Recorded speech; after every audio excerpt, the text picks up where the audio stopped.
the things that happen in my life. Because most times I'm out here and I'm on my fucking own. And a lot of us are on our own. But you know what gives us power? Knowing that we're not alone.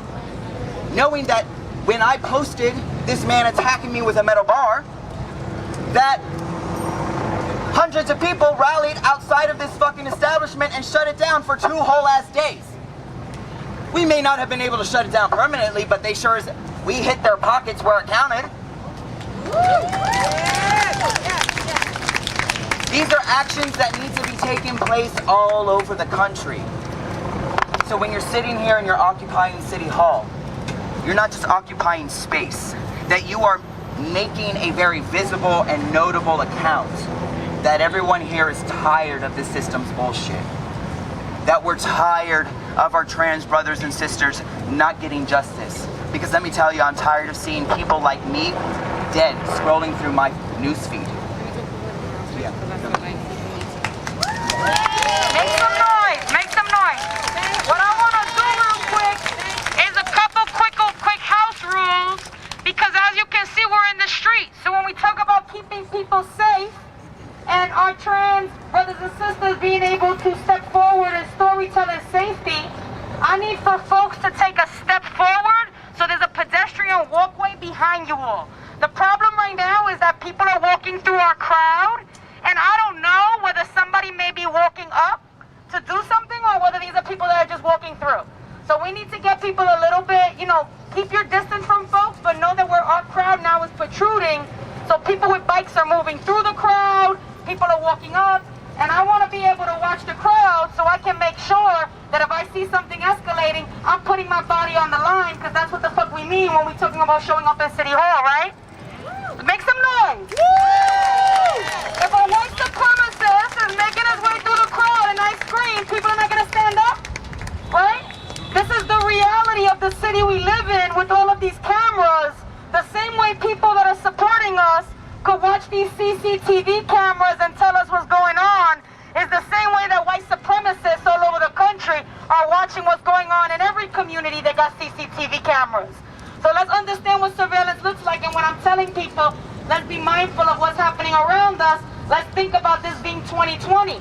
When we're talking about defunding the police, there's some really real things that are going to happen when folks from our community call 911 and don't get responses or can't call 911. So this storytelling is important. That's why I pass my megaphone. Now if I pass my megaphone, that means there's a platform to be had. That means somebody might try to threaten this platform, right? So make some noise. People are going to protect our trans brothers and sisters, our non-gender forming community members. Okay. So if I say come off the sidewalk a little bit, let's make sure we're paying attention. Everybody better have good intention in this crowd, because that's what we're here. To rip out the violent and negative intentions of the systems that are oppressing black and brown people. So make some noise.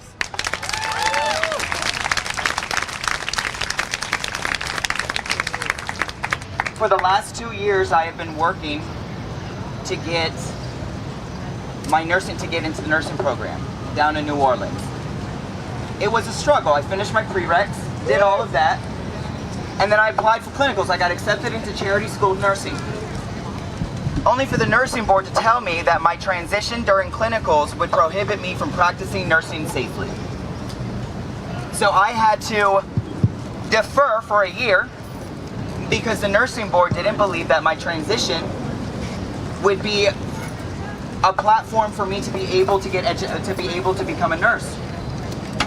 At the end of the day, when we're talking about that, this compromised my financial aid. Let's get more comfortable here. Yes. And when the other organizers need the sound, we'll transition over. Wow. Make some noise for this ally. This is what allyship looks like. Walking around with a heavy-ass speaker in case somebody needs it, right? I appreciate it. So I deferred for a year because I had to battle the nursing board to get an education so that I can serve my community, because I understand that trans men and women don't have access to reliable health care that is safe in the healthcare, and Donald Trump just passed a law allowing for people to discriminate against trans people in healthcare. But that won't happen with people like me in healthcare. But I had to fight like hell for my education. I start nursing school in August, and I raised $20,000 to pay for it. But this is what I mean when I say that we need access to certain resources. That when we're talking about defunding the police, we need to defund the police and to reallocate that money to education. We need to defund the police and allocate that money to housing resources so people like me don't have to sleep on the street. We need to defund the police and allocate that money to healthcare so people like me can be in positions of power in healthcare, so that when Donald Trump and assholes try to pass laws, those laws aren't going to be upheld because there's people like me in those establishments.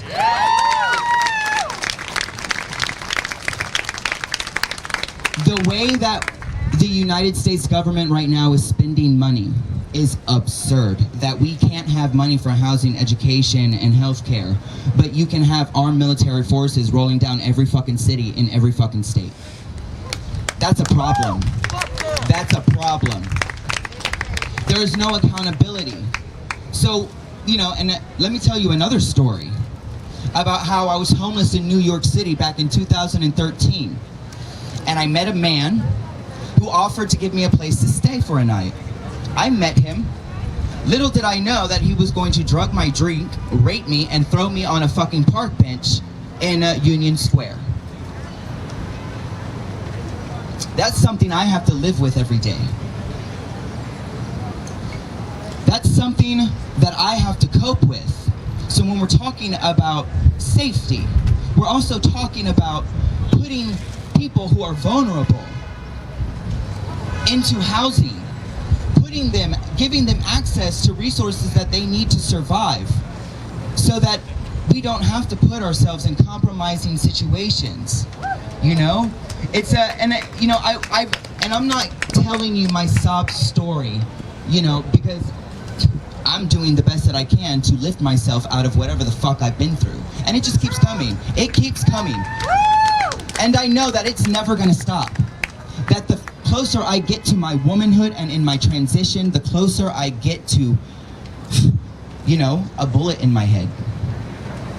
That I am not far, you know, and I feel like every day that I come out here and I speak, I understand my mortality. That I have to hold space and be visible while I can, because I do not want my life to go to waste. And in the event that I am murdered at the hands of some ignorant person, then what I will leave behind is me. So people will see more than just a dead face and an unarmed trans black woman in the street.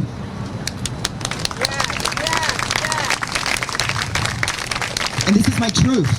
And this is what I live with every day. You know, and this is, you know, nothing compared to being the only person of color in a white family. That my mother lied to me for my entire life before she told me that I was black. She was so racist that she hid that small detail from me. So what does it even mean for me to be connected to my culture, to my heritage, to my ethnicity? When I was raised in a family that upheld values of white supremacy, now I have to take another journey to rediscover who I am ethnically, you know? And it's not like I've navigated society and people have recognized my whiteness. You know, I don't get none of that privilege. I don't fucking know what that is. You know, and when I'm walking through the world, people treat me the way that they see me. So if people see me as a black man, they're going to treat me the way they treat black men. If people see me as a Hispanic person, they're going to treat me the way that they're going to treat me the way that they see me. They don't ever see me as a white woman. They don't ever see me as a white man. Because if they did, I wouldn't have had to fight for my education. If they did, I probably wouldn't have been left on that fucking park bench. If they did, I probably wouldn't have been assaulted by the police more times than I fucking can count.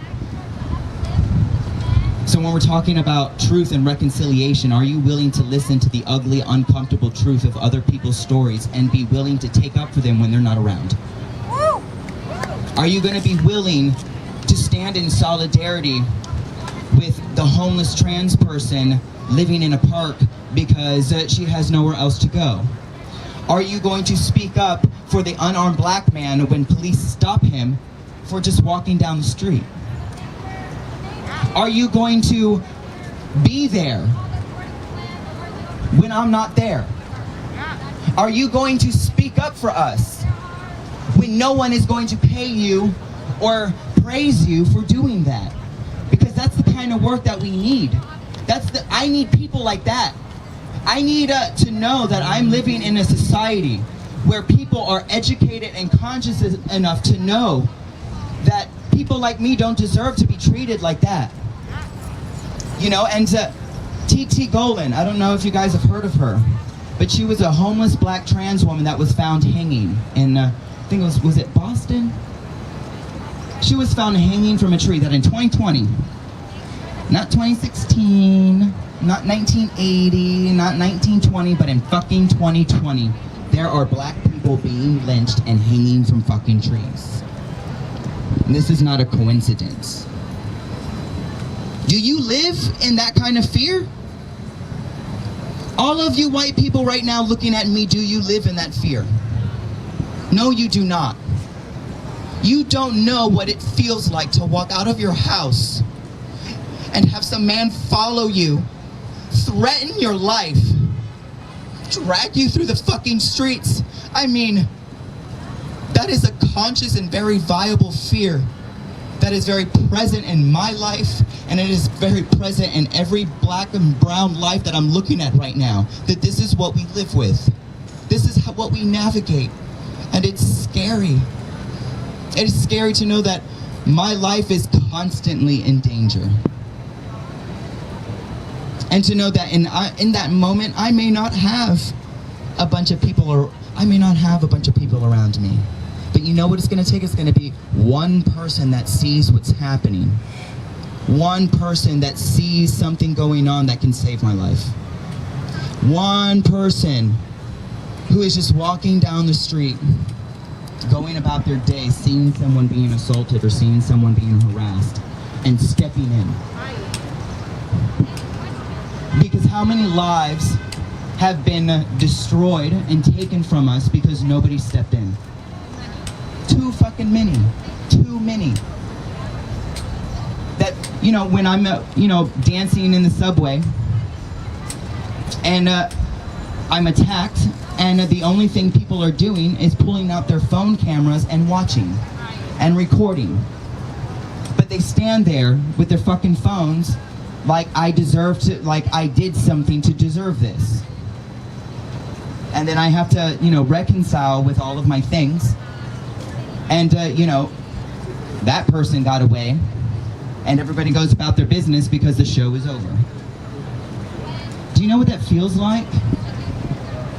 To know that there are 50 people around you who could save your life, but none of them care. None of them care because you are dressed a certain way, because you are living in a way that's not normal, because their perception of you is defined by what they see in the media.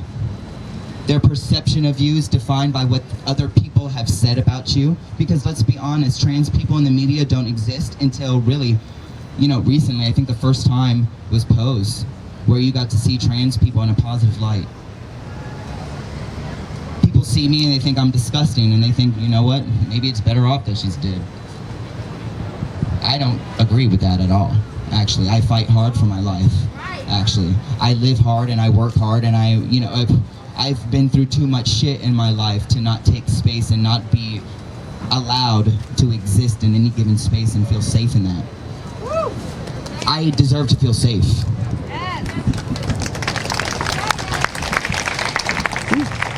So, hey, it's Jordan. I am here at what they're calling Occupy City Hall, right in front of City Hall in New York City. It is a bit of an encampment. that is forming. So you see right here by the New York City subway entrance, which they've basically shut down. You have murals of George Floyd, abolish the police draped on there. And this is developed here over the last 48 hours here right outside of City Hall in City Hall Park. An encampment, for those of you Occupy Wall Street veterans, might be giving you a little nostalgia or a flashback. So right now it looks like there's I'd say a couple hundred people, a mix of people who are staying overnight and then people that are coming during the day. You have people giving speeches. We were just showing you a transgender woman, a transgender black woman who was discussing her challenges in her daily life. So let's kind of show you. Press the like button right under the live stream. Smash that like button. Give us some love in the super chat. So it's kind of a mix of everything. You have people chalking justice for Robert Fuller, I think that is. And we've actually been covering Robert Fuller, that murder in California, which they tried to say was a suicide, but most minds would realize that was not a suicide. What brought you guys out here to occupy City Hall and chalking that in specific? Well, I specifically have been following Robert Fuller's case since it first happened, since it first came to light, and just been like posting updates of it on social media and sending emails and calling and making sure that people are aware of what's happening with it and what's going on. And I feel like his case has kind of been forgotten a little bit by the media, and so I'm just trying to, make sure his memory is still here. So I guess you haven't heard of status quo. We actually found we got the first camera footage actually at local businesses. So basically they took 8 days. Yeah. The police took 8 days to even go through footage. So we, a reporter we have out there, got the footage. Doesn't really definitively show anything, but clearly if the cops are taking that long, doesn't look like they're specifically looking for what actually happened. No, exactly. And I know that they didn't even ask all of the businesses that had camera access to where he was found. They've only asked a handful of businesses for their camera footage. They haven't even asked all of them in the area. So I know that not everything that can be done is being done. So it's heartbreaking. Yeah. The Washington Post actually, rare time, they did a good piece today showing the history of white supremacy in that area in California. Yes, Because I think through this movement we're learning police departments sometimes, those police officers have double lives where they are sometimes involved with these white supremacy groups. And in that area there's the Peckerwood gang, some KKK groups that have been prevalent there. It's a huge area for Klan activity, like an enormous area for Klan activity. And so the fact that they find a black man hanging from a tree and immediately decide that it's a suicide just goes to show how prevalent it is within the police department itself. And so the fact that they're dragging their feet with this investigation is just more proof within itself that it probably is within the police department. So what are your thoughts out here? Because specifically this encampment occupation is to really push City Council, Mayor de Blasio, to defund the police budget, which is $6 billion, by the way. It's outrageous. By $1 billion. The largest police budget in the United States. Yeah. I believe it's actually $11 billion, but only $6 billion is in like active funds. So it's actually almost double that. And I think like the minimum we're asking for is $1 billion out of $11 billion. That's not much. That is really not a lot to ask for, and we should be getting a lot more than that. The mayor ran on this. I mean, he specifically ran on transformation, reform to NYPD, gave his kind of family story with African-American wife, children, but now he seems very tongue-tied with putting any types of cuts. No, Absolutely. I think, well, full disclosure, Bill de Blasio is a coward. He's a coward, and he is, like, full disclosure, he's being blackmailed by the NYPD. His daughter was arrested protesting for the Black Lives Matter movement, and the NYPD released where she lived online. They doxed her, essentially, in an effort to blackmail Mayor de Blasio from doing anything about the NYPD. Consistently, every single press conference that he's done, he's defended NYPD and the officers for their actions that they've taken against attacking protesters, and has done absolutely nothing to hold any of these officers accountable whatsoever. And so, like, ultimately, we have to vote Bill de Blasio out of office. We need to get him out of this city. I don't think anything can be done to reform how he feels about the NYPD, can be done to actually make any substantial change while he's still in office. So I think that's the only option. Yeah. Last question. This seems like early days. This has been around for like 2 or 3 days now. Occupy City Hall. What do you think? I mean, I went down to Zuccotti Park, so this has kind of given me a little flashback. Do you think this will get bigger? Do you think they're going to listen? How does this kind of evolve from here? I think it's only going to get bigger from here, because even from the first day to today, it's grown by hundreds of people being here. I think yesterday there were about 1,000 people here when it was at capacity. And so I think with more information spreading and more people deciding to come to the autonomous zone, that it's only going to get bigger from here. And I think with the organizers and all of the activists who are organizing marches, who are organizing teach-ins, who are specifically teaching the activists who are here, like, how they can help in their communities and everything like that, even if we do not successfully get the budget cuts for the NYPD that we want in the next year's budget, I feel like the community aspect of all of these people just learning so much and, like, taking part in their communities, that's what we're gonna get from this. Yeah. What's your name? Lydia. Mia. Thanks, guys. Appreciate it. Thank you. Check us out. We on YouTube. We got a bunch of videos on Robert Fuller. Yeah. Oh, cool. Thank you. So let's check this out here. Make sure you press the like button. Keep that like button going. We got streets today. We got $1 billion to cut. We're going to keep this up and ground ourselves in the Afro-Indigenous culture, in the celebration of song, dance, and drumming from a liberation perspective. Please welcome Bamba Yo and the revolutionary song. Thank you. Thank you. So we're only going to get one chance to do this right. And this song, Bomba One One, it's a revolution song that during the Haitian Revolution. So this song is very important because it's very much the same today when we're talking about what we're fighting for. When we're talking about Black Lives Matter. So I need everyone to join me in this chant.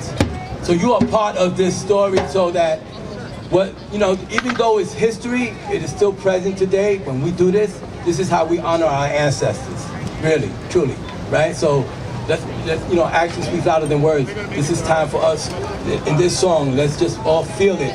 Let's feel what this meant, okay? Adelante, mi gente. Hey, bomba one one. Hey, bomba one one. Ay, tangali. Hey, bomba one one. Ay, bomba one one. Hey, bomba one one. I don't hear you. Hey, bomba one one. Bomba one one. Hey, bomba one one. Ay, tangali. Hey, bomba one one. Ay, tangalukila. Hey, bomba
At the revolution, there will be dancing. Give it up for Bumble, yo!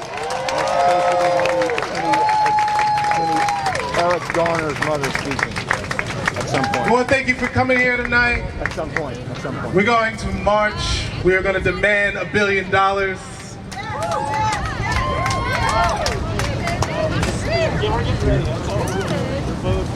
Hey y'all, how you doing today? Y'all can do better than that. I asked you how you're doing today. Thank you. Before we get started, we're going to have a quick announcement about your bikes. Hi, thank you so much to Justice Committee and everybody for being out here. Again, my name is Juwanza, I use he, him pronouns, and I work at Vocal New York. And remember, thank you. All of our actions are aligned, and remember, this is an occupation happening at City Hall right now. So one, I say that if you join the march with Justice Committee, definitely come back. We are not leaving. And so another important announcement for everybody, even in far back, we don't want to give the NYPD, who are protecting these fascist states, any excuse to legitimately break up our occupation. So I'm asking you all, who have your bikes locked to the fence back there, for someone smart to devise a plan to store bikes but not chain to the fence. We are not going to allow this moment of critical changes, a critical consciousness, be changed by a fucking bike fence. So somebody, please go get your bikes and please find somewhere to put them up. If you have questions about that, come find me. Thank you. All right, y'all, let's give it up for Bamba Yo one more time. Let's give it up for them. And thank you for all of you for coming out here today to support Justice Committee, J-Fridge, Vocal, and all of the other organizations that have organized this march and this rally today. And so we know why we're here, right? Why are we here? To defund what? Yes, we are asking for $1 billion to be cut from the NYPD's expense budget for fiscal year 2021. This year, we are asking for $1 billion. And we can do that, right? We can do that, right? Okay, so we know that coronavirus has impacted this city greatly, but we also know that there has been another pandemic that we have experienced as Black and brown people for decades. And what pandemic is that? Racism, oppression, policing, the criminalization of Black and brown bodies all over the United States. And we don't need that anymore. So we are here marching with you today, standing with you today, standing in solidarity with these families that are here, demanding that the NYPD and the budget that they have be cut by at least $1 billion. by July 1st. So they may be making that decision today, but they need to cut that budget by $1 billion. And how can they do that? I'm gonna tell you right now. So they can cancel the cadet class for 2021. We do not need any more new cops. No new cops. They can also fire the cops that have killed and abused us for decades. There are several cops that are still within the NYPD's force that are working that we know have murdered our people. That is unacceptable. They need to be fired immediately. We also know that your taxpayer money is going to their salaries, to pay cuts, to all of the things that go towards this policing system that we have now that we know that is unjust and we know that does not serve our communities and does not support us in thriving in the ways that we need. And so as black and brown people here today, and as folks standing in solidarity with these black and brown bodies, we are asking you to demand, not to ask, not to comply in any way, but to demand that we have this budget cut by $1 billion. Is that something that we can do? Do y'all believe that we can do that? Okay, if y'all believe it, I need to hear it. Say we can do that. We can do that. We can defund the NYPD by at least $1 billion. All right, thank you. Hey y'all, my name is Amari Soulfinger from Brooklyn Movement Center and Theater of the Oppressed. And family, I gotta just kind of, if I can have a moment with y'all, I need to say something to get present. This bum-ass mayor, this big old toad-looking ass old head mayor, no, I really gotta say something. I read today that he's thinking about cutting tens of thousands of city workers, of community care workers, of healthcare workers. He's talking about cutting guidance counselors from the South Bronx and Brownsville. I'm gonna say it again. From the South Bronx, so y'all been in the South Bronx and Brownsville, he's cutting out counselors in the schools and laying off teachers. Like there hasn't been a pandemic that's been ravaging our black and brown communities. So what I'm saying is, are you dumb? Like, are you dumb? Like, we haven't been in the street clear as hell about what we want. We want $1 billion, at least $1 billion from the NYPD. Why? Because it's my money, it's our money. I'm sick and tired of using your money for 2,000 cops. I don't need no cops to sit around and crush their candy and swipe on their Tinder and to park in my bike lanes and to crush my community and choke me out even though the whole world is watching. I don't need no more cops in my school treating me like I'm some inmate. I don't need no more cops playing basketball and then hemming me up on stop and frisk the next day. What I need is $1 billion at least from the budget, because it makes a lot of sense to me, and you must be dumb. Okay? We are not taking it anymore. We done called you, we done emailed you, you done tweeted, y'all don't got voicemail set up. It's okay, we gonna come find you on my street. Because whose streets? Whose streets? Whose streets? So y'all go ahead. Y'all cops just sit and chat. Y'all don't want to wear a mask. That's fine, because we gonna take it to you. We not asking anymore. We gonna come and find you. We demanding $1 billion. No excuses, no flim-flam games. Oh, we gonna take a little money from here. We're gonna amend this. We're gonna get rid of undercover. We want the bread. We want the money for our communities. We want schools, we want housing, we want health care, and we want it now.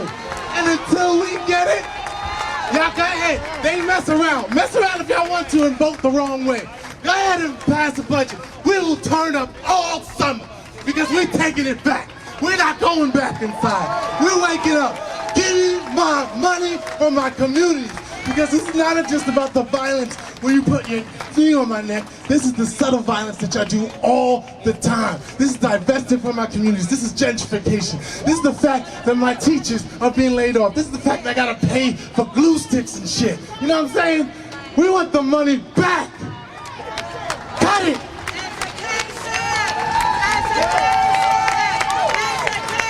So I'm tired. We saying defund the police, but today we're gonna uplift what we want. Say what you want. What do you want from that billion? I hear education. Shout out Piers 165. What else we want? Healthcare, counselors. What else we want? It's Christmas in motherfucking July. What do you want?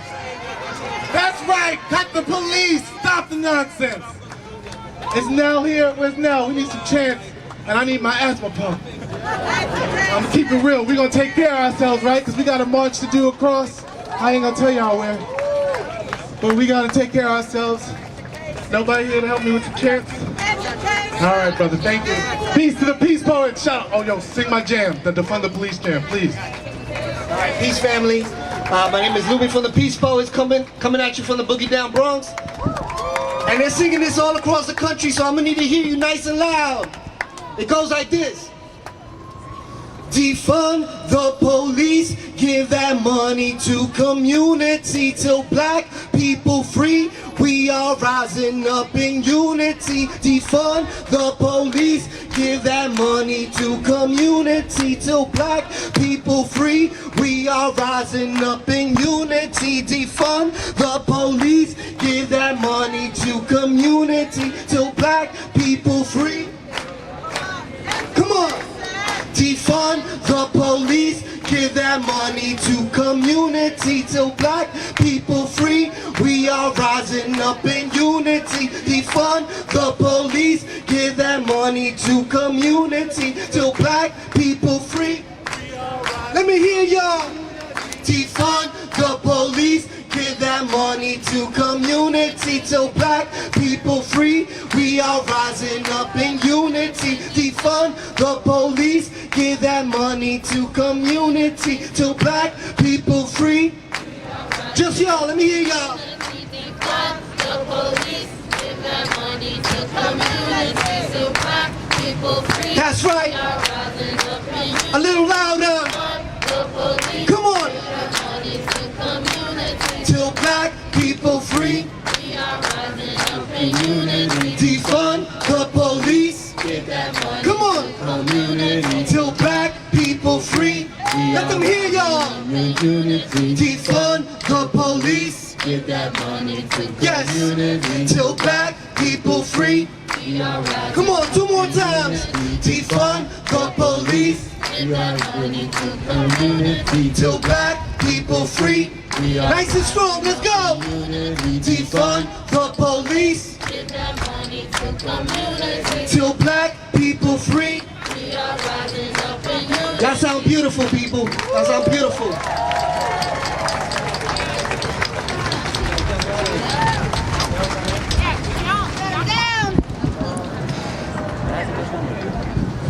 Looking for my sister Nalini.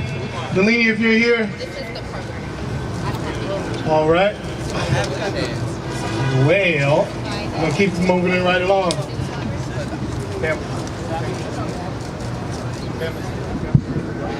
So this is Occupy City Hall right here in New York City. Keep pressing the like button right under the live stream. Smash that like button. We need to get this to more people. For being imperfect. Look at your imperfect ass self. Smash the like button. That's cool. You don't have to share this live stream. Share this live stream on all your social media platforms. You see that thing up there in the sky? I'll tell you what I see. I see a community healthcare center up there in the sky. We're also very close to 100 laptops for kids. I see a bunch of guidance counselors and trauma-informed practitioners. That's what I see in the sky. I don't know what the fuck it's doing in the sky, but I'm just there. If you could support us, we're $220 away from raising $110,000. We definitely need more support, unless you expect CNN to come out here, MSNBC, New York Times, Washington Post. I don't think so. Keep supporting us in the GoFundMe if you can. Let's welcome Nalini up here. Okay, how's everybody doing? Shout out to all those who occupied last night and the night before here. Oh, come on, you know it's real hard. Come on, shout out to all those who occupied last night and the night before and who are gonna be holding it down. All right, so there's a little song that we've been doing for the last couple weeks. If folks know Cut It. So one, I gotta see the scissors in the air. right? So, you know the song, it goes, cut it, woo, cut it, cut it, cut it, cut it, cut it. And when I say what, everybody goes, your budget's way too high, you need to cut it. All right? But I need all of you to sing with me, all right? Y'all ready? Are y'all ready? All right, cut it, woo, cut it, cut it, cut it, cut it, woo, cut it, what? Your budget's way too high, you need to cut it. What? Your budget's way too high, you need to cut it. Come on. Cut it, hey, cut it, woo, cut it, what? Your budget's way too high, you need to cut it. What? Last time. Cut it. Come on, NYPD, cut it. What? Your budget's way too high, you need to cut it. What? Your budget's way too high, you need to cut it. All right, you just learned a new chant. Let's go. All right. All right, y'all give it up for Nailini coming up here with Cut It. Okay, so like Omari said, today we're going to hear from some of the families who have directly lost loved ones to police violence and their loved ones have been murdered.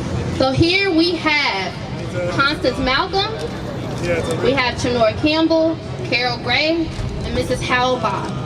So we know that Constance and Chenora lost Marley Graham in 2012. Mrs. Bah lost Mohamed Bah in 2012, and they have been at the forefront of this fight to defund the NYPD and to get these laws changed. So they have had some victories in this month. We've gotten the 50A repealed, we've gotten a special prosecutor, and we have grown as a family, right? So give them a round of applause for being up here to speak to y'all today, for telling their stories, for sharing their love. We really want to send them love every single day, and especially as they stand up here at the forefront of this movement as we work towards defunding the NYPD and getting that $1 billion cut. And I want to give a special shout out to Chenora, who was 6 when Marley was murdered, and he was murdered right in front of him, and he is at the forefront of this movement today as a young person, right? Because we need our young people to be leaders. Thank you. Let's say that again. We love you, Chenora. And as Mayor de Blasio tries to cut money from the Department of Education and the Department of Youth and Community Development, no one up here better than Chenora is going to experience those cuts in those schools and those communities. And so we need to follow his leadership and to follow the leadership of these families as they stand at the forefront here with us. And so first we're going to hear from Constance, then we're going to follow with Chenora, and then follow with Miss Bah, and then Carol. Give them a round of applause, y'all. Hello, everyone. Yeah, I know I'm supposed to speak first, but I'm gonna let Chenora go first. Chenora is gonna explain to you what he went through at 6 years old. He's now 14, so you can have a little understanding of where his mindset is. Hello. As my mom said, I'm Chenora Campbell, 14 years old. I was 6 at the time when they killed my brother. Alright. I just came back from school. It was a regular day. My brother came in, saying hi to everybody. My grandmother had just came back in. And next minute we know, we're hearing banging at the door. My grandma goes to see who it is. By the time she even gets close to that door, it busts in. We all got startled. I'm still in the living room at the time while my brother was behind my grandmother as they started to rush in as they bust the door down. And by that time, it was so quick, nobody got time to process, but by that time, the shot had went off, my brother was down. We didn't realize, like I said, we didn't get to process it, but he was down, and at 6, I didn't know what to do. I was scared. I heard the shot. It was quick. It was a flash. And my grandma, she started questioning, well, why did you do that? Why'd you do that? They pushed her. They threatened her. They took her to the precinct. They questioned her for 7 hours. And they just took me. I was just coming from school getting changed. They were trying to take me when I wasn't fully changed. So my neighbor took me in from the first floor. And I stayed there while my mom was trying to find me after she went to the precinct. from there, it was hard. The first couple of years, I did get in trouble in school a lot. I went through the emotions. I got angry a lot. I got sad a lot.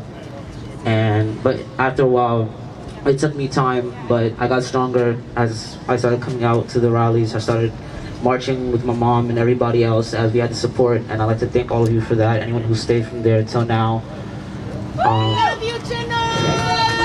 Thank you. Like you were saying earlier, we want the NYPD's budget cut by $1 billion, not $1 million, $1 billion.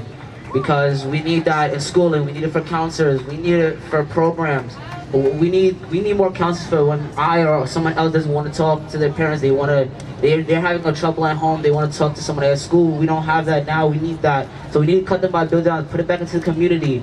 We need housing. We need schooling. We need programs for the summer, for after school. When sometimes we don't feel like we want to go home, you get to have that space to go to. I don't want to take too much time, but thank you for everyone coming out, for everyone who supported me. Once again, we want the NYPD's budget cut by $1 billion, and we want that by July 1st as they're voting, I believe, today or within this week. Thank you for your time.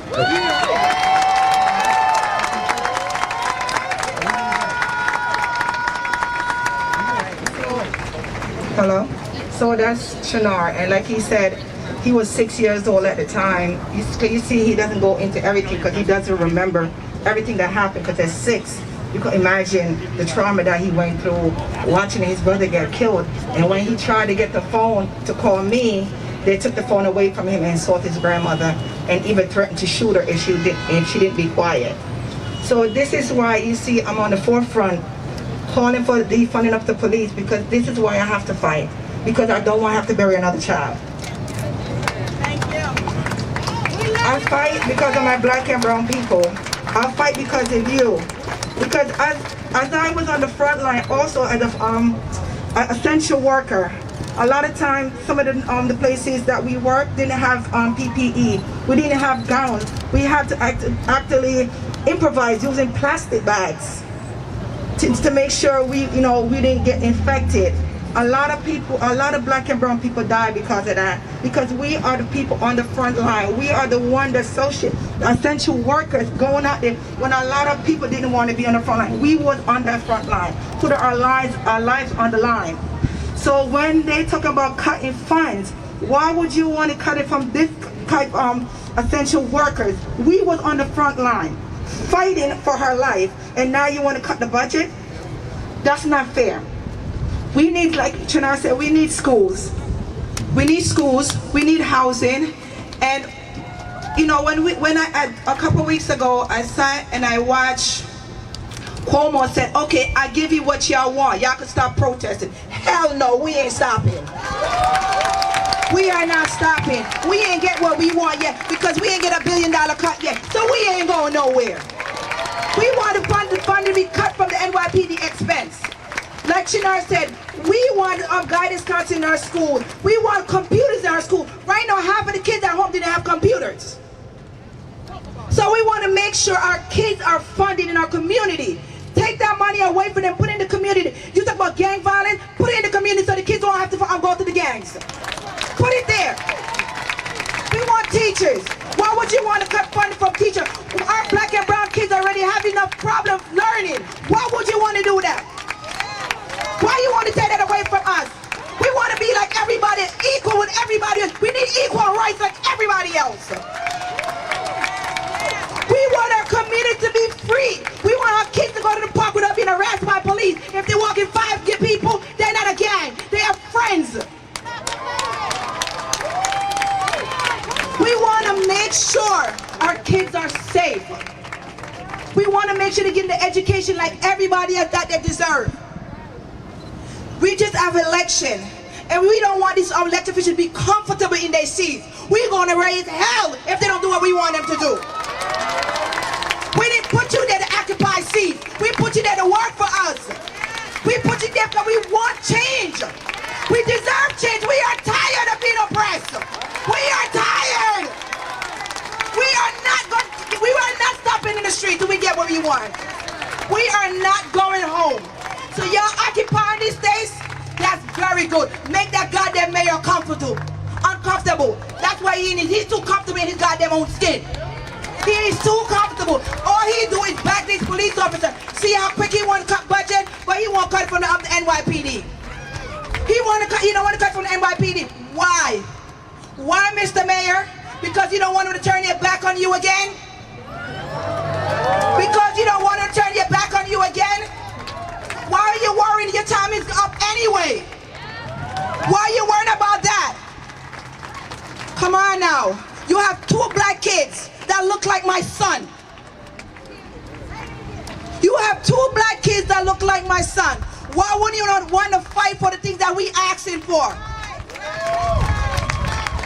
We can't afford for our kids to go to private school. That's why we set up the public school. And that's why we need this funding now. Thank you.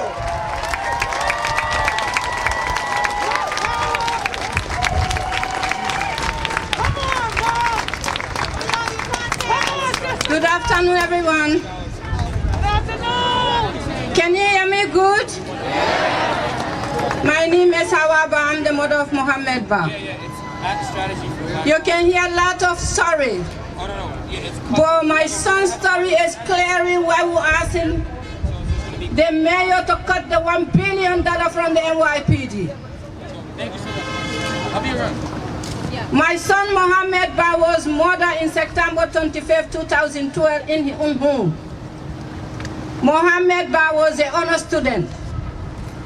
Mohamed Bah was a taxi driver. He wanted to be independent, as every black and brown managing in America here. Mohamed got emotion distress. He called me when I was in Africa. I flew all the way and come to see my son because I know something happened to my son. And when I reached, I asked how I can take him to the hospital. Everybody advised me call an ambulance because he was having beating in his head. They asked me if Mohamed drink. I said no. He smoked. No. What happened? He born with depression. I said no. What happened? He got beaten. They said call an ambulance. Calling the ambulance, they look at me as an immigrant. They look at Mohamed's name as a Muslim man. They decide to take her life. When they arrive, I tell them, I don't call you, go away.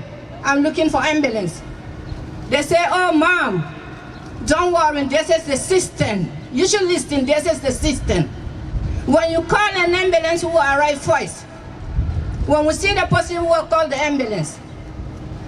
When they reach see Mohamed, he locked the door.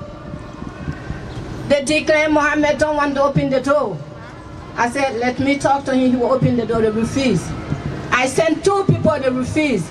The people from the building come outside and say, listen, what are you rushing for? This young man, he's good for everyone here.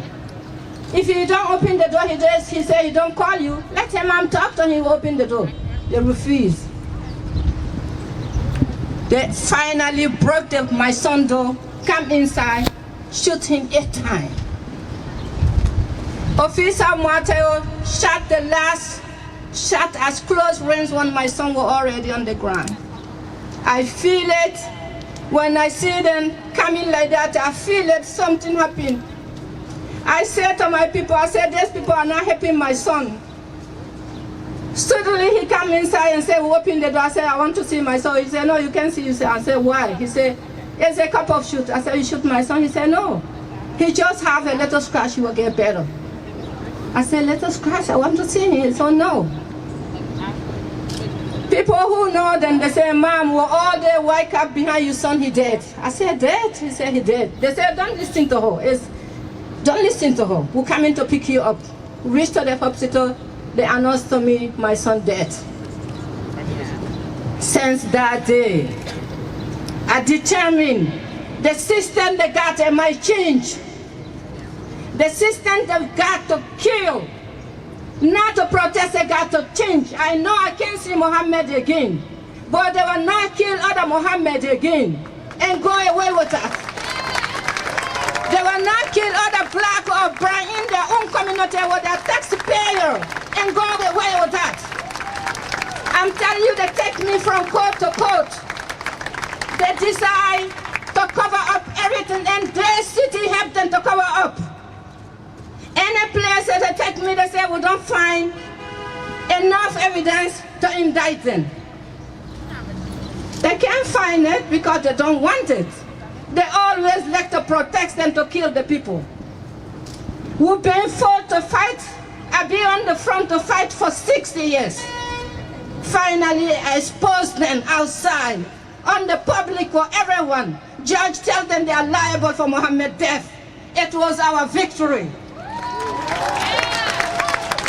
It's your support me. Give me the courage from place to place. I never discourage. I decide the 50 why the shield in every death they have that got to go. And let's go. I decide a special prosecutor. Because the dead body cannot talk and the criminal cop can lie. So you can see the truth. It's hardly for us to see the truth. I decided to put testimony at the position to put this truth out after 6 years. In my heart, I determined to save the near cause, to save the mothers, to save the family, to not go through why I do. That's why we're calling today the mayor to defund $1 billion from the NYPD. Because they are paid too much and they are not doing the job. If they were doing the job, it doesn't matter, but they're not doing the job. They're just killing us, they're just killing the children, they're just killing anyone they got. And they walk away with that. That cannot be happening, they got to stop. After killing Lamale behind her mom, her grandmom, 6 years after, they do the same thing, broke Mohamed to kill him in front of his family and the neighbors. This is a freedom. This is not a freedom. We want the future generation to be free. We want to have the mental health training. Who can support them? Who can have them to give them support and love? Because mental health can happen to anyone. As Eda Second says, Mohamed will always be the first in class. He graduated with honor. But he got problem, he got a depression. He don't have no one. He was supposed to have love and support. It doesn't happen. After a few months, they kill everyone in front of everyone. And you see Pentaleo do like this, I don't care. When I tell you, when I see George Flo, I feel it. I remember myself in 2012. When those people run like they walk, like they're running for wall. I said, please, please stop. I didn't stop them. We got to stop them. We cannot work and pay. And pay them, they treat us like an animal. We're not an animal. When somebody look at someone like your child, or your brother, or your mom, or your wife and take their life, you are the animal, not the person. You should serve the person's life and leave the death with the judge and jury if the person got a death penalty. You are not a judge, you are not a jury.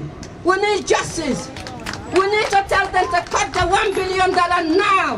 Otherwise, we'll take the street until we got $1 billion for our community needs. Thank you.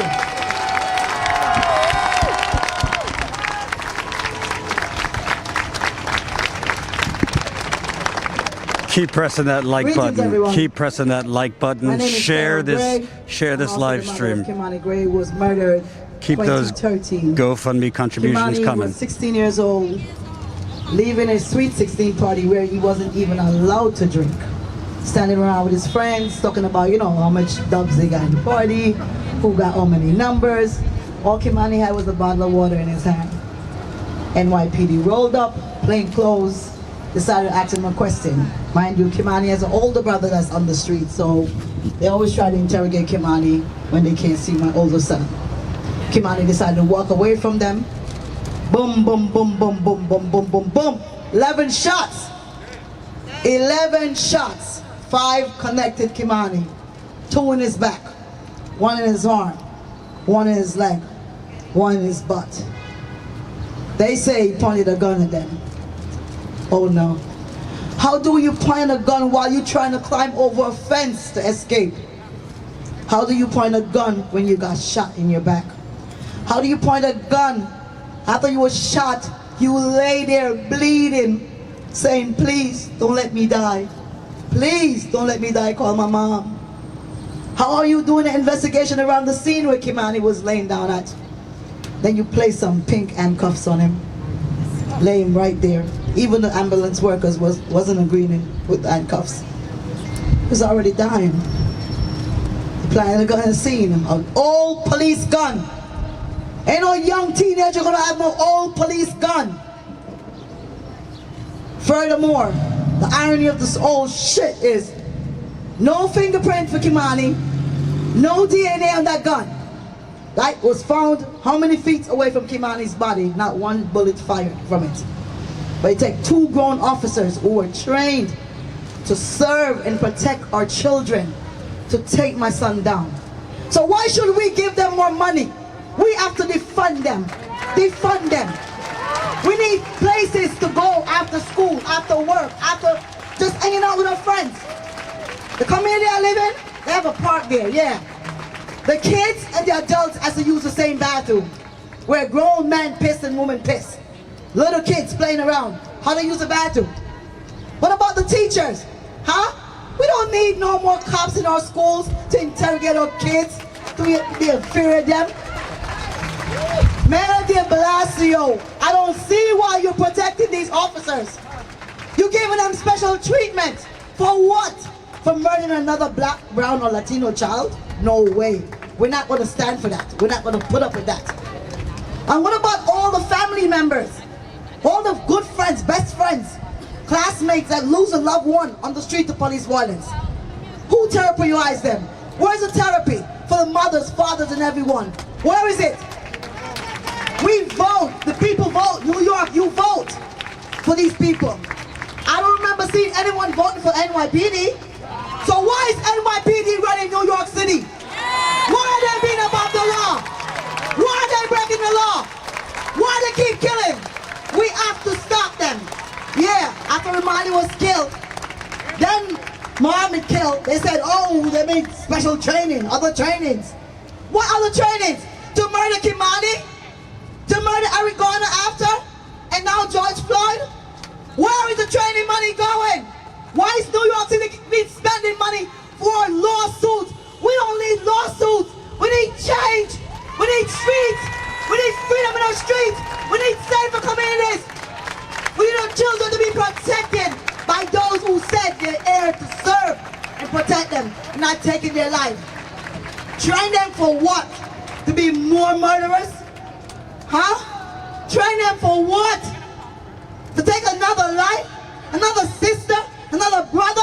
Another niece, nephew, son, daughter? No way. We said no. Defund NYPD. Reinvested in our communities. Reinvested in our communities. You have to make the change. New York City, it's for you. We're here for you. Yes, we've been scarred losing our loved one. But we are here, giving our voice for New York City and all New Yorkers. Defund NYPD.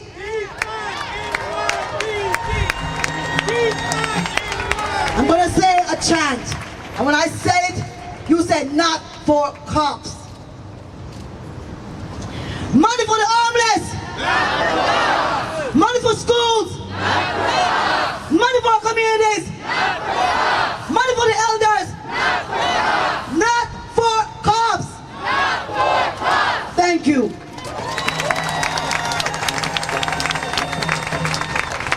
Y'all give it up for these families. Thank you, Mrs. Bah. Thank you, Carol Gray. Thank you, Shamor and Constance.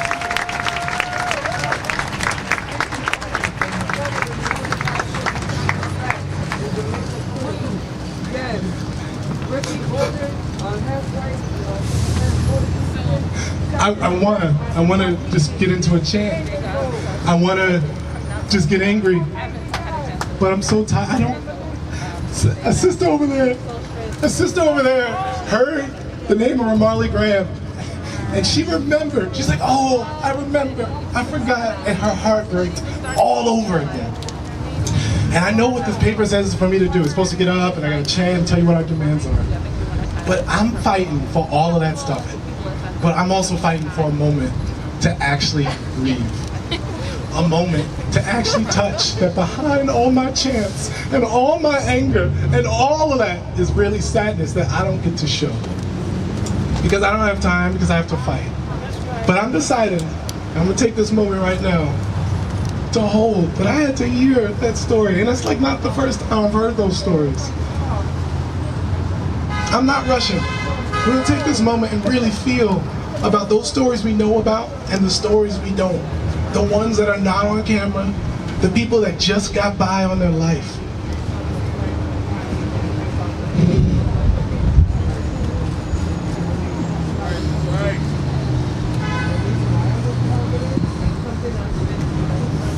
It lives in my body. It's in my body, I feel it.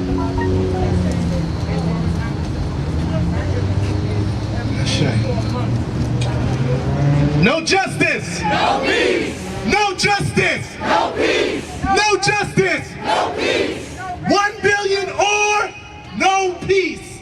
1 billion? No peace! Thank you. Thank you, family. We gotta get vulnerable, because we keep us safe. And for me to keep you safe and for you to keep me safe, we gotta get vulnerable, we gotta get real. I don't gotta like you, but I'm gonna keep you safe and you keep me safe, because cops don't keep us safe.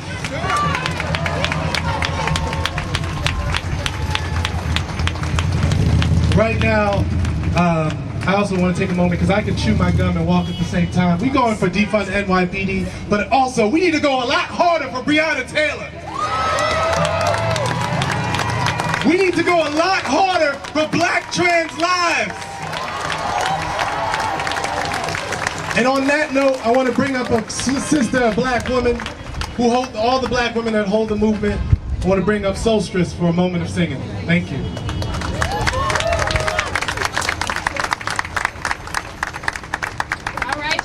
Solstice is coming up. She is a local NYC singer who has performed in hella clubs and things around the city. So I really want y'all to show her some love right now while she's getting herself set up and ready to perform for you. Because you know, it takes a lot to get up here and to be vulnerable like this. It takes a lot to show your artistry in these ways. And we want to show her as much love as we can as she comes to this stage. All right, give it up for Solstice.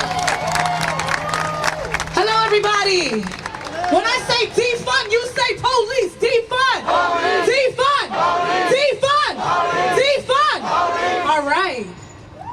So these people are up in here. We don't want no peace. We want them to hear you. I want you to scream as loud as you can right now. Rumble on something, clap on something. Let them know that we are here. We ain't going nowhere. Let's go. Let's go. More, more, more, more, more.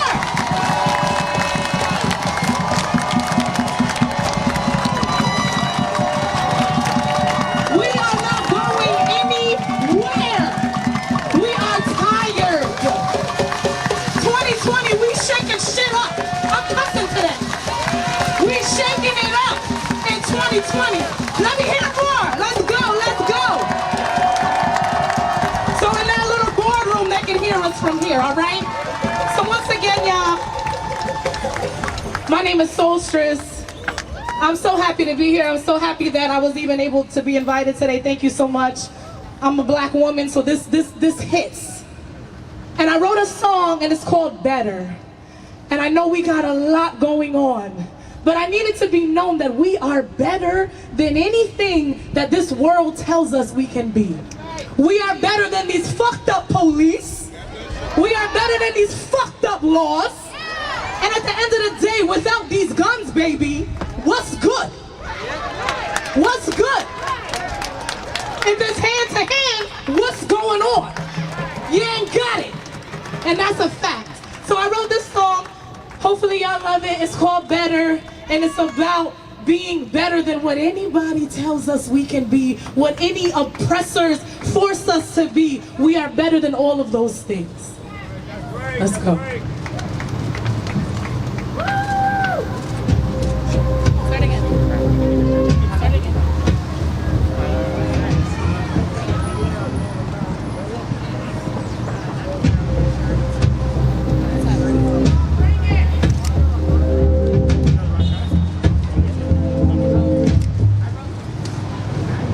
Feeling broke down, way past frustrated.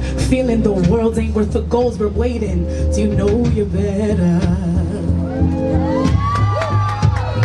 Feeling like this innocence are clear. If not, it's hide or live free and be feared. Do you know you're better? They play with our patience, play with our soul. The spirit moves through us and we come from much more. Cause I know that we're better. They play with our patience, play with our soul. Spirit moves through us, we come from much more. And I know that we're better. And I can't take it no more. No, I won't take it no more. Free me from the shackles, mental and actual. God has promised me more. No, I can't take it no more. No, I won't take it no more. In this final hour, we find inner power and let the story be told. I'm better than you, I'm better than this shit. What I'm gonna do is make it my mission to be. I know I'm gonna be.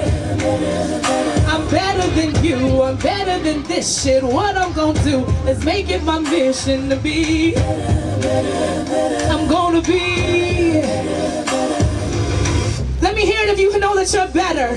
Let me hear something if you know that you're better. Then whatever is going on, we are better than this and we will always rise up. Because at the end of the day, all of these people, we outnumber everything. We outnumber everything. The police is a small amount, but we are better. Yeah, and I can't take it no more. No, I won't take it no more. Free me from the shackles, mental and actual. God has promised me more. I'm better than you, I'm better than this shit. What I'm gonna do is make it my mission to be. I know I'm gonna be. I know I'm better than you, better than this shit. What I'm gonna do is make it my mission to be. I know I'm gonna be better than you. Better than you.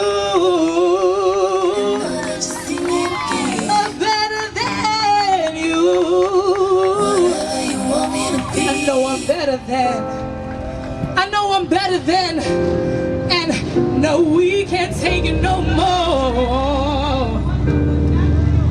No, I can't take it no more. No, I can't take it no more. I know I'm better than. I know I'm better than. All right, so this part right here is gonna be like a little chant. I'm gonna need y'all to help me with it, all right? Better. So it goes, you can't make us forget our power.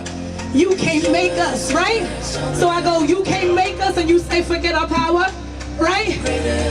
Yeah, so it's gonna come right now and go. I said a 1, 2, 3. Like you can't make us forget our power. Like you can't make us forget our power. I'm gonna be. I know I'm gonna be. One more time. I know that you can't make us forget our power. No, you can't make us forget our power. I know we're gonna be. Yeah, better be. Yeah, I know I'm better than you, better than this shit. What I'm gonna do is make it my mission to be. I know that we can be. I'm better than you, better than this shit. What we gon' do is make it our mission to be. I know that we can be. Yeah. Yes, thank you guys so much.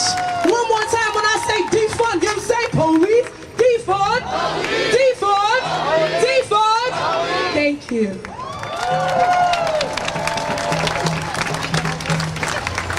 Y'all give it up for Soldiers and that beautiful song. That was so beautiful. Thank you so much, Soldiers. All right. Now we are going to hear from some more families. So, like I said earlier, we have been in this fight for a very, very, very long time. Too long. Somebody say that again. How long have we been in this? Too fucking long. Too long. Share this live stream. Share this live stream all over the place. Right now, all your social media platforms. Mercy Baez, who is the cousin of Anthony Baez, who was murdered by the NYPD in 1994. That was 26 years ago. 26 years. I am 25, and that was 26 years ago. Right? That's as long as I have been alive, almost. And it's way too long for someone's life to have been taken and cut so shortly. We will also hear from Astrid and Ashley, who are the cousin and sisters of Allan Feliz. So can I get Astrid, Ashley, and Mercy to come up to the, Sammy Feliz to come up to the stage.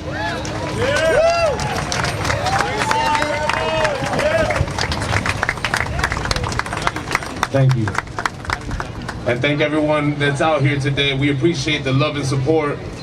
You guys really show that there is power in the people and power in these communities. So thank you. Give you guys a round of applause. Thank you so much.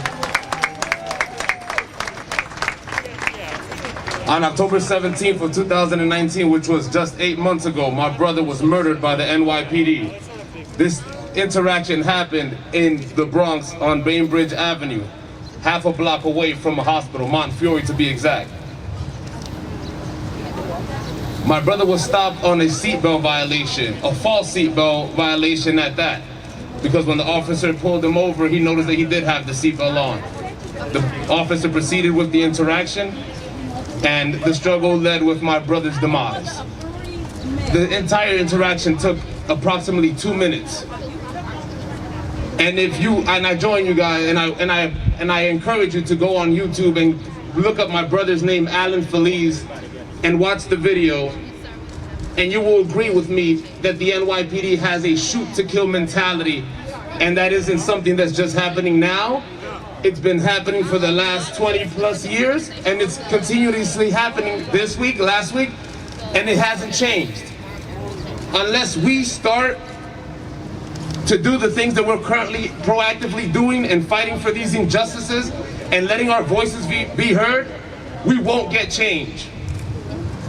So what I want is for the NYPD to be defunded by at least $1 billion, and that's just the start. Anything less than that will be an insult to our communities. We need these helps and these resources allocated into our communities directly when it comes to housing, education, and into our medical field. I also work in a nursing home, and we had no supplies. As you can see, my family here, we're in the nursing facility, and we had no PPE. And it's sad that a country can invest so much money on war and hate, but can't invest on its own citizens and their own communities. We have to change that narrative, and only we as the people can help that happen. We vote these city officials in there. We can easily get them out. We choose who takes those seats. They don't self-appoint themselves. So what we need is for the mindset to change. These officers take our families' lives, like they took my brother's, and they continue to take people from this community, and they feel no hurt from what happens. These officers go right back into work and show no ill remorse for their actions. We need to ensure that these officers are prosecuted to the fullest extent and are held responsible for their actions.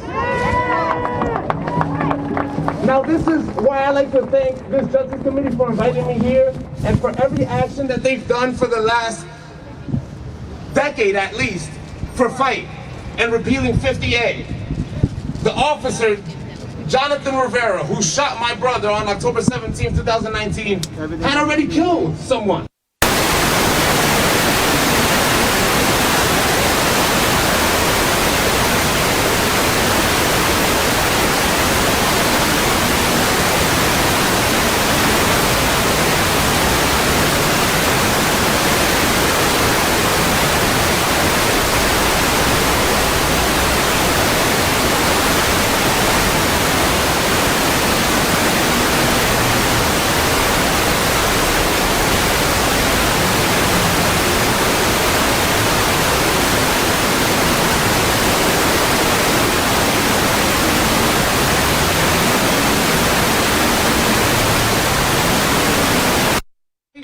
In the current state that it is, I will ensure that there's change, and with your support, we will do that.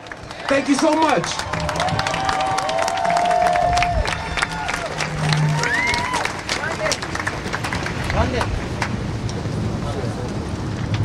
Defund the police. That should have been happening a long time ago. Like, I'm 25 years old and I wasn't alive to see Anthony Bah, my cousin, get murdered by the police. And he was murdered in a chokehold with a baton because he was playing football with his brothers and accidentally hit a car of a policeman. Francis Rivoli, fuck him. Appreciate it. That should have been happened. Defunding the police, I shouldn't be here, a brand new generation, having to speak the same speech that my aunt had to speak years ago. I shouldn't still have to be here reminding them that we're not going anywhere, that we have all the power, and I'm so happy to be alive during this time, because we are the revolutionary. We will make a change. This is the time. We are the chosen generation, and I guarantee you, I will not stop. I have a 6-year-old daughter. She will not have the same fight. So let's defund the police by at least, how much? At least. Thank you.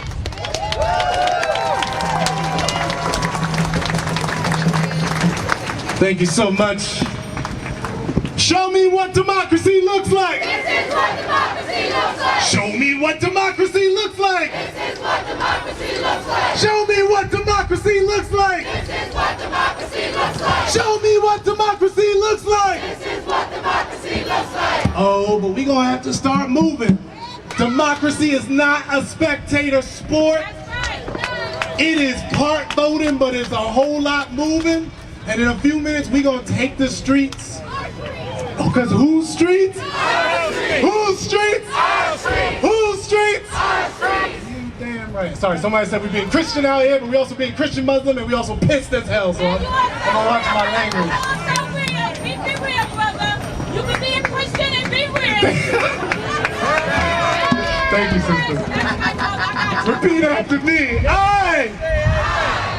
I believe. I believe that. I believe that we will win. Turn up. I believe that we will win. I believe that we will win. I believe that we will win. I believe that we will win. I believe that we will win. I believe that we will win. I believe that we will win. I believe that we will win. I believe that we will win. I believe that we will win. I believe that we will win. I believe that we will win.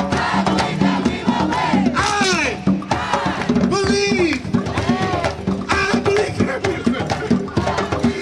Yo, if you're not having a good time, this is not gonna work. We gotta be militant about our anger, our sadness, and our joy. You understand? They're not gonna defund my joy. I'm gonna come at their neck, I'm gonna have a good time doing it. Because we keep us safe. Right, this time we're gonna bring back my brother from the Peace Poets one more time again. Peace, peace, family. So if you were moving right there, and if you were like in your body, if you were like, that feels good, I need you to take a step forward over here. Because we're about to do something real quick. And I'm passing to my mentor, my elder, Dr. Drum, who's gonna speak to you about the legacy, the heritage, the ancestry, and the resistance of Bomba. So I need y'all to come up. I know we have the cameras in the front, but my people, come on up, come on up. Thank you.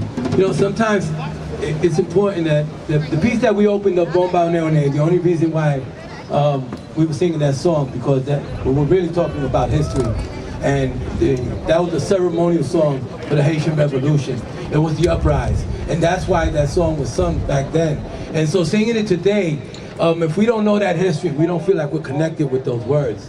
And so what I was just, asking the people is to join me in that chorus, because that's what it was about, connecting to our history, to our people, and what does that mean when we're fighting for freedom, right? So we're talking about one of the first black people that fought for their freedom, and still to today we don't have that, right? There's still some issues there. There's a lot of issues. So when I actually chant, it's not to perform. It really isn't to perform. It's actually to connect. So understanding that whatever we're doing today derives from those African roots, traditions. When there's a call, we're supposed to respond. That's the culture, that's the tradition. It is not a performance. right? And so when we drum, I don't need to ask you to dance. You just come and dance. That's your responsibility. This is who we are. This is who we are as a people. We're not here to perform, right? We're not here to perform. It's just a vibration. And follow your vibration. Don't let oppression hold you back. That's right. Don't let it hold you back. Be you, right? Thank you.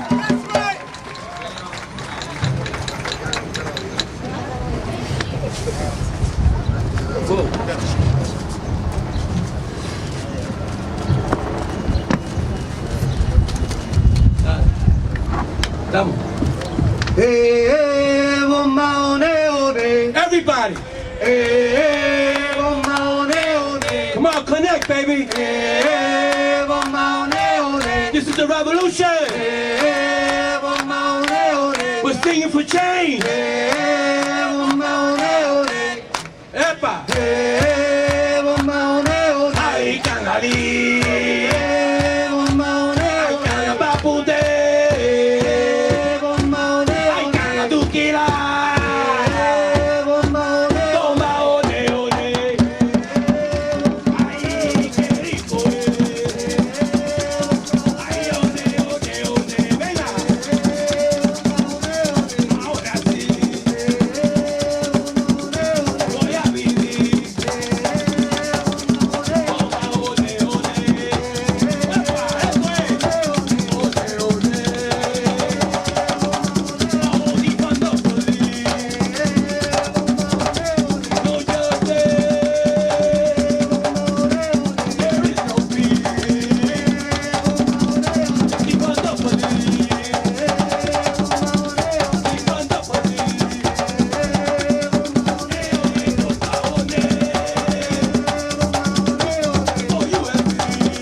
Proposed budget cuts for fiscal year 2021 has been to the DOE and to DYCD.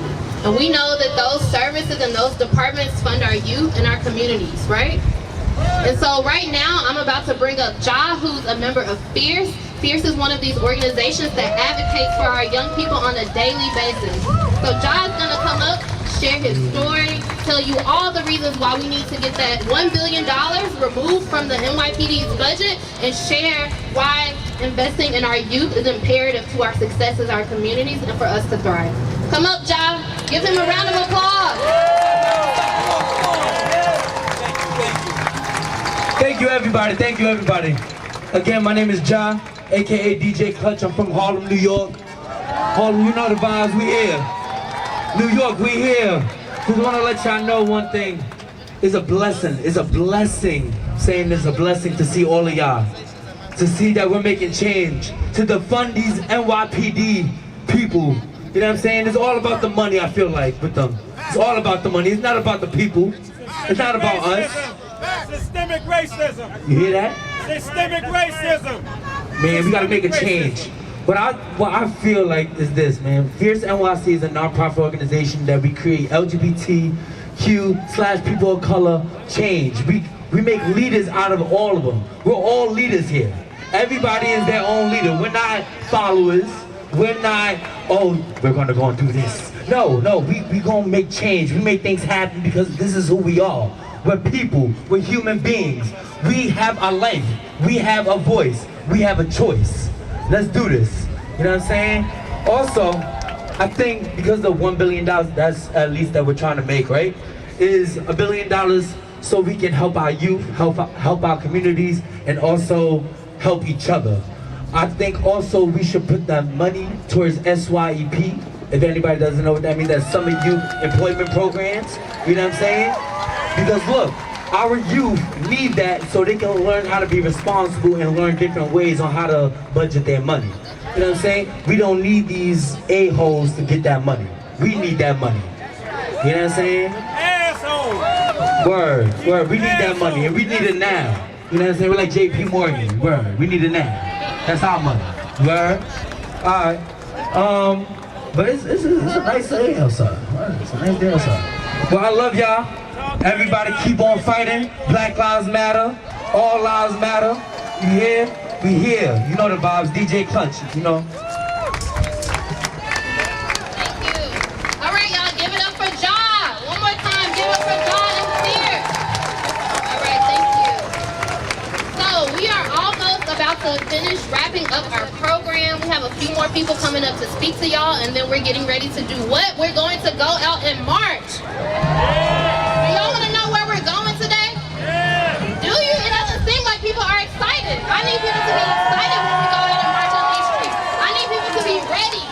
Are you ready to go out and march for your people, for your community? Are you ready to defund that budget? Okay, we need to get you excited. But I'm not going to tell you just yet where we're going. Okay, y'all got to wait a little bit more, okay? Maybe like 5 more minutes and then we'll go, right? Okay, so we're gonna have one more chant so we can get our people ready, because you need all those chants, right? We need you to be hyped in these streets. We need y'all to feel good. So we're gonna have a chant and then a few more speakers, and then we'll let you know where we're going today, okay? Yeah. Hit your people up. Tell them to pop out. They be like, what we doing? What's the move? Tell them, hold on a second, all right? Because we out there. We taking our streets back. How you doing, family? Are y'all mad? Yeah. Why you mad? Fuck the police!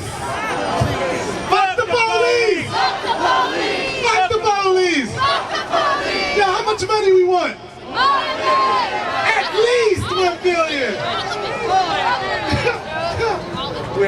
We're gonna invite my brother Lumi from Peace Poets back up, because we gotta get the vibes right and get protected up before we hit these streets.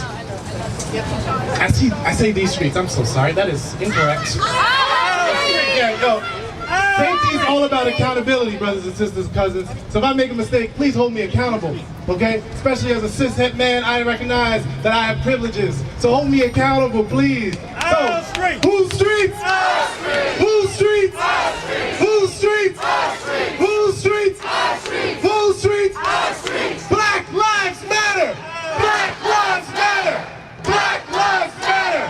Black Lives Matter! Black Lives Matter! Black Lives Matter! Defund the police! Here we go!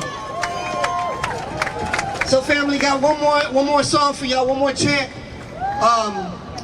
And this came from years ago, marching to the precinct with Constance and Rabani's family.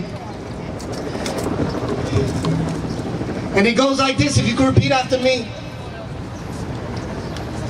Another black family mourning, what's this country got to say? Another black family mourning, what's this country got to say? They killed another human being and nobody had to pay. They killed another human being and nobody had to pay. Now what's that say? What's that say? Now what's that say? What's that say? Either you racist or you fighting for a change. Yeah, yeah. Either you racist or you fight. All together now. Another black family mourning. What's this country got to say? They killed another human being and nobody had to pay. Now what's that say? What's that say? Now what's that say? Now what's that say? Either you racist or you fighting for a change. Yeah, yeah. Either you racist or you fighting for it. Let me hear y'all. Come on. Another black family mourning. What's this country got to say? They killed another human being and nobody had to pay. Now what's that say? Now what's that say? Either you racist or you fighting for a change. Yeah, yeah. Either you racist or you fighting. One more time.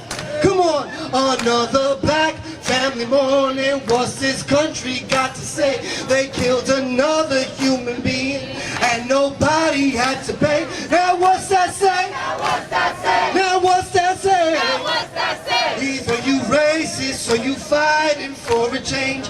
Yeah, yeah. Either you racist or you fighting for a change. Thank you. That's beautiful. I felt the soul and the funk. We all got soul out here, yeah? Make some noise, you got some soul! And we out here united. And the beautiful thing is, the people united will never be defeated. The people united will never be defeated. The people united will never be defeated. The people united will never be defeated. The people united will never be defeated. The people united will never be defeated. And that's the truth. That's facts. That is facts. We live in one of the richest cities in the world. And our schools are underfunded. We have shitty healthcare, and it makes no sense. We want to invest in our community. This is the refund. Defund the police for at least $1 billion, and we are playing no games. No games anymore. They're waiting for us to lose momentum. We're not losing momentum, my friends. No, no, no. We out here all summer. Black Lives Matter summer, ask about it.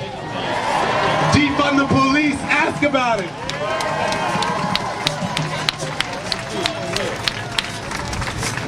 All right, y'all, we are on our final speaker here. I need y'all to make some noise because we made it to the end. We made it, and we're about to go out in the street. Make some noise. Thank you, thank you, thank you. And y'all see these beautiful pieces of art that we have back here on all of the ways that we need to invest in our communities. Let's lift these pieces up. We are investing in our education, in our elders, in our healthcare, in our environment, in our youth, in our food, and in our housing. So right now, I'm going to bring up Chris Banks, who is going to talk to you about why we need to invest in our housing, right? Because we all need somewhere to live. Everyone deserves that. That is a basic right that everyone deserves to have. And so please give it up for Chris Banks as we talk about housing and why investing in housing for our communities and our people is imperative to our livelihoods. No justice! No justice! No racist! What do we want? When do we want it? What do we want? When do we want it? What do we want? When do we want it? All right, how many people owe rent? How many people owe rent? How many people owe rent? Raise your hand, don't be shy, don't be shy. Everybody. Well, the $1 billion and more that we're asking for, what we're demanding, take care of our rent. You kill us every day, you put your knees in our necks, take care of our goddamn rent. We built this shit, and we taking this shit the fuck back. There is no reason why folks should have to worry about paying rent. Not a reason why. Every time there's a situation in this country, we have to fight for goddamn near everything. Every time we have to fight, day in, day out. We get the shitty end of the stick every day. So $1 billion? $1 billion. The mayor was talking about he had to lay off 20,000, 22,000 city workers. Well, start with the goddamn NYPD. You want to close your budget gap? You want to close your budget gap? I see a bunch of useless folks right across the street in one PP that we can get rid of. That's a good sacrifice. That's worth the sacrifice. That's worth the blood. All the lives that have been taken. That's worth the blood and more. So today we're saying, pay our rents. Forgive us of our rents. Pay our rents. Take that $1 billion and pay our rent. We want more. We deserve more. $1 billion. The NYPD has a $6 billion budget. And we're asking for $1 billion and more? Shit, give us the whole goddamn thing. We built this shit. You don't understand. Say it with me. We built this shit. We built this shit. We built this shit. We built this shit. And God damn it, we gonna take it back. God bless you all.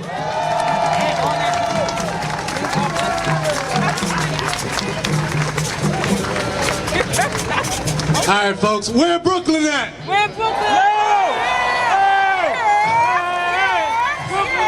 I love you, man. Hey, now, Brooklyn. Yeah. Yo, we're uptown, we're Harlem. Yo, Queens in the house. Washington Heights, holla at me. I'm gonna try it. Shaolin, Staten Island. All right.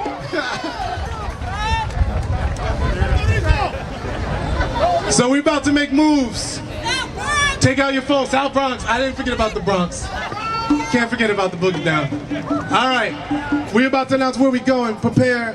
But once again, Constance, give him a round of applause, please.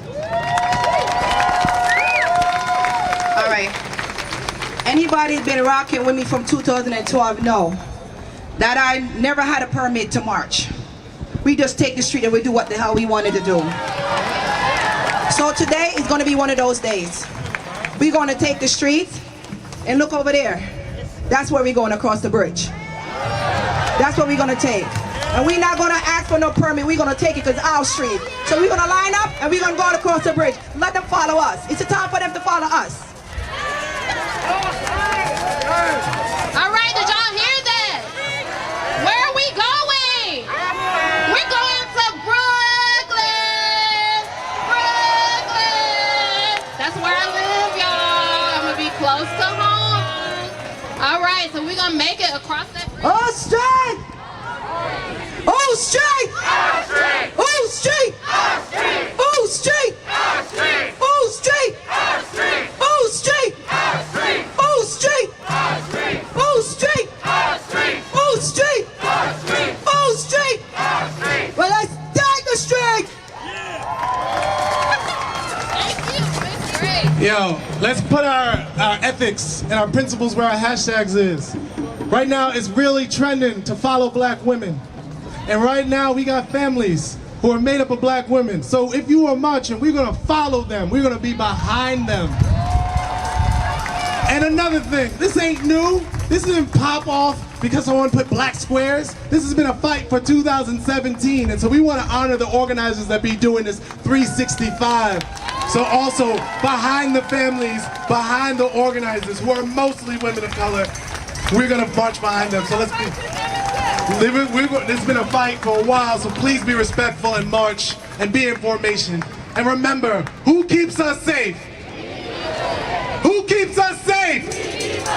Who keeps us safe? I don't know you, but I love y'all, and I promise to keep you safe. Will you keep me safe? So let's keep each other safe, and let's take the streets. Whose streets? Our streets. Whose streets? Our streets. Whose streets? Our streets. We are lining up right over there, and we got no fear because this is our city, and we want $1 billion or bust, at least. We're coming. We're coming. Thank you so much. Bless you so.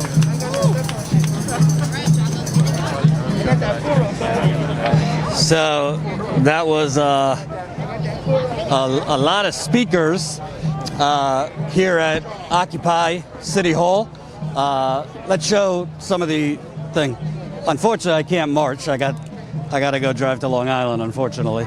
But I can show you what this encampment looks like. And thanks for the super chats, the GoFundMes. Keep it going. I think we're almost at $110,000 raised.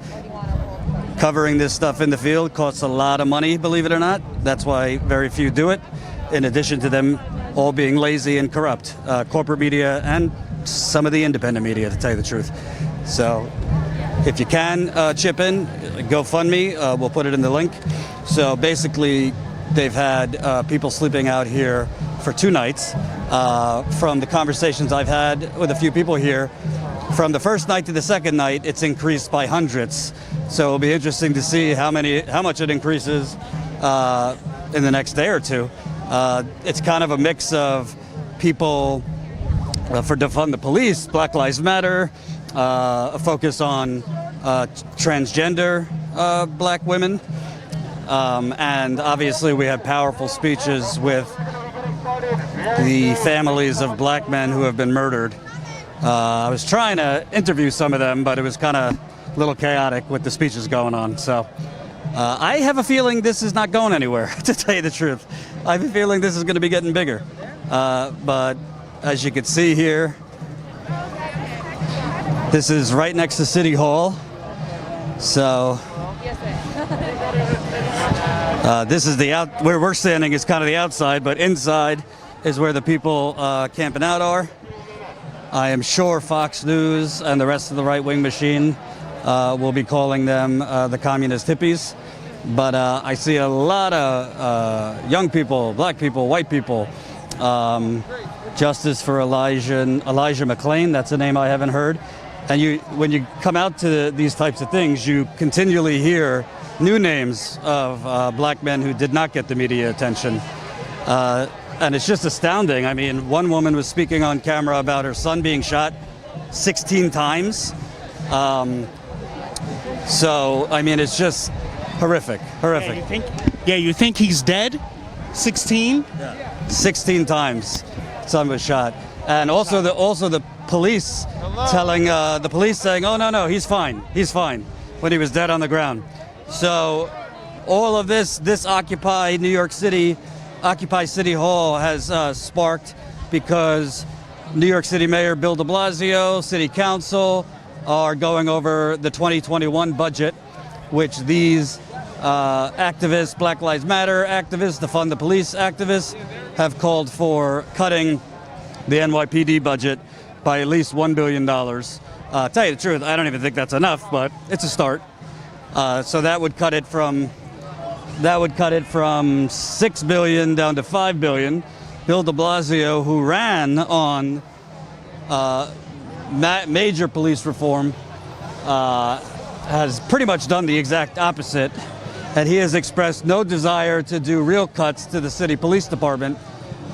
So they definitely have an uphill climb, these protesters, to get $1 billion cut off the NYPD. But right now is the time. The city, the mayor, the city council, other parties are negotiating the budget.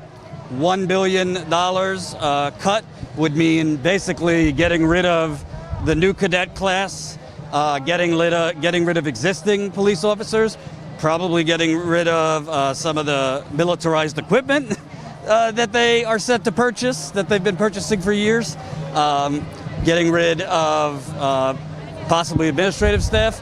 But like some of them have set up there is really no reason for that many police. And police, in many cases, standing around playing Candy Crush, Tindering, and all those things that they're doing. So I also want to tell you that earlier you didn't see it on, what's that? Signs. Oh yeah, we could go check that out. So there's a lot of signs over there.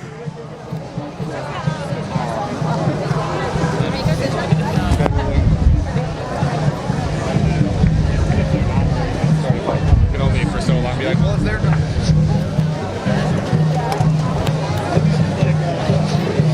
So these are the folks getting ready to march. I didn't know they were marching, but unfortunately I gotta drive to Long Island tonight.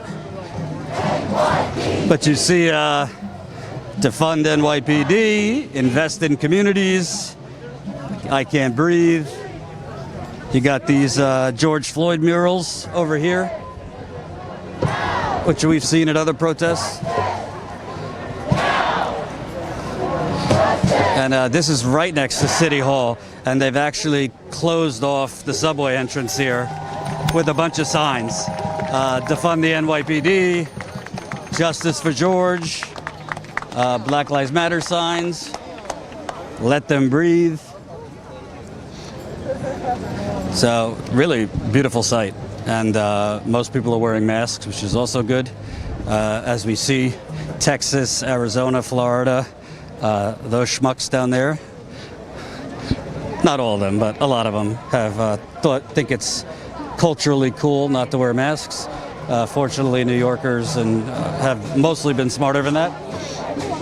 But I think this is going to be something we'll be able to cover quite a bit, because this is growing and it's only been 2 days. Definitely has some, I guess you could say, nostalgia or flashbacks to Occupy Wall Street. This is a bit of a smaller area than that, but there's a lot of people out here. And as more people become aware that people are sleeping out here, I think you're going to see more and more people show up here. Right now, there's definitely several hundred people here, possibly close to 1,000. It's more filled than when I got here 2 hours ago. And it's kind of a mix of speeches, dancing. We heard one person, a transgender black woman, speak really powerfully earlier about just the attacks she's experienced from men. So it's really a mixed bowl of people here, all with one motive, which is to cut the police budget. So far, again, Mayor de Blasio, a Democrat, seems to have no desire in cutting the police department by $10, let alone $1 billion. Governor Andrew Cuomo, who's been propped up by the resistance crowd, also doesn't seem to have much interest in that. Just so happens they all take a lot of money from police unions. The New York City Police Union is the largest, most powerful police union in the country.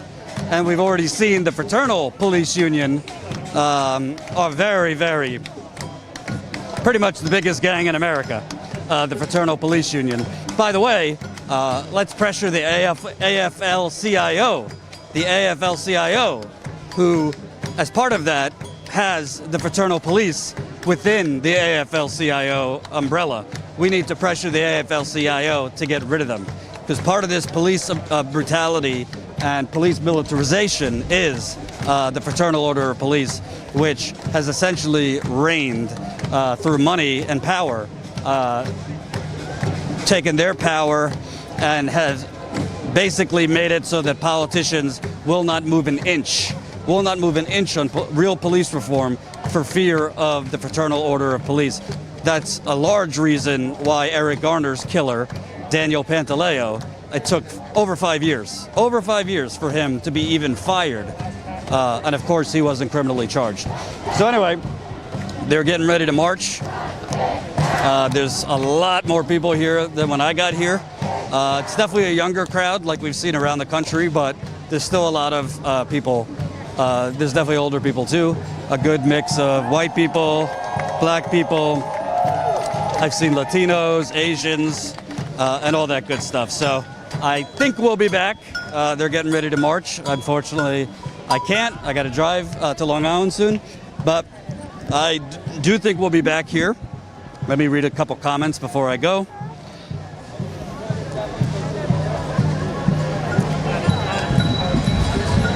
All right.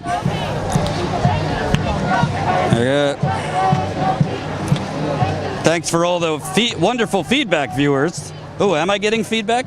I hope it's good feedback. Police can't police themselves. What makes anyone think they should be allowed to police people they don't know? Jordan, use the second loop. Damn it. You know, I haven't figured out how to use this second loop, to tell you the truth. Just when I think I got it, it's very tight. I don't know how to use the second loop, but thank you. Nobody's touched the mic but me, so that's good.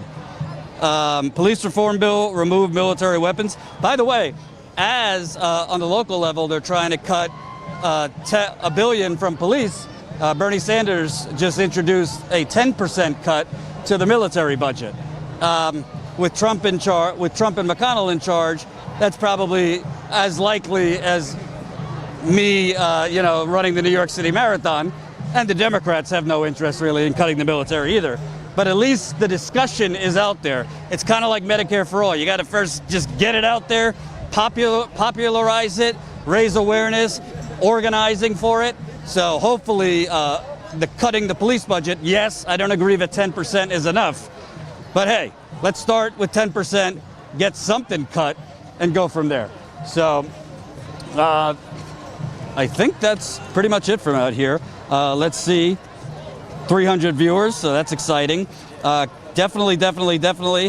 Thanks, Jordan. We'd not know of this uprising.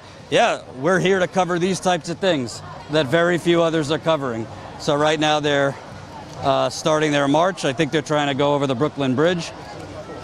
I wish I could march with them, but I unfortunately didn't know about the march, so I got to go to Long Island for something. We really appreciate the support. Let's kind of show people more of the thing. If you can, drop a couple bucks in the GoFundMe. We're almost at $110,000 raised. Unfortunately, we had a fun time on the members call last night. If you were able to join, you could always become a member of Status Quo for as low as $5 a month. So these are the people we spoke with earlier. They chalked justice for Robert Fuller. You guys who have been following the channel, we've been covering that. Robert Fuller, 24-year-old man, black man, found hung in Palmdale, California. We've been covering the quote-unquote investigation, which, as we've shown you, doesn't seem to be much of an investigation. They automatically called it a suicide without any evidence. So you got justice for Robert Fuller. 1 billion is nothing to you fucks. I like that sign. It's a great sign. And you see, I mean, you got umbrellas in the encampment, hammocks.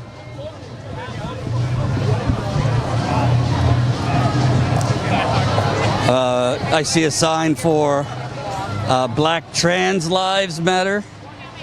So you see that over there. And City Hall is right over there. So we'll see how this grows over the next few days. The weekend's coming, so it might grow even more. There's definitely a concern because I heard security folks talking. Over there. Obviously, there's always a concern about undercover NYPD infiltrating, so to speak. There's probably some of that. But right now it's clearly peaceful. They have demands, which is good, specific demands. Obviously, we saw on the West Coast, the autonomous zone, which I interviewed an organizer from CHOP, formerly Chaz, then became CHOP. I interviewed an organizer from there. That's up on the channel. Go check it out. Which had problems. There was obviously, unfortunately, some shootings. A black man died there. So hopefully that's not what happens here. But I think what you're seeing through the Seattle Autonomous Zone, now Occupy City Hall, is people not just stopping at the marches, but really like taking streets. This right next to City Hall is the place you want to do it, especially when they're negotiating the budget.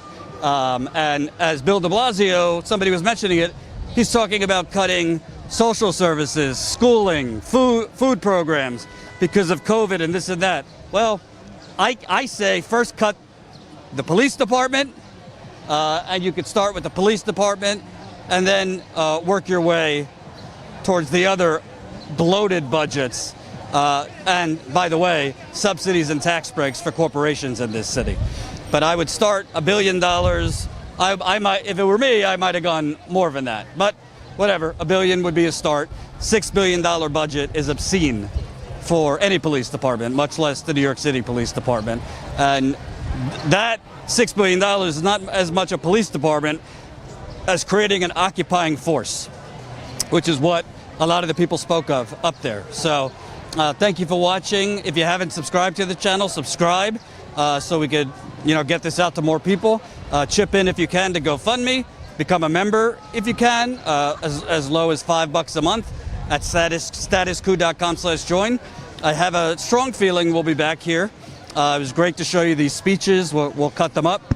And when we're back, we'll definitely try to interview as many people as we can. So thanks for watching. Till next time. Peace out.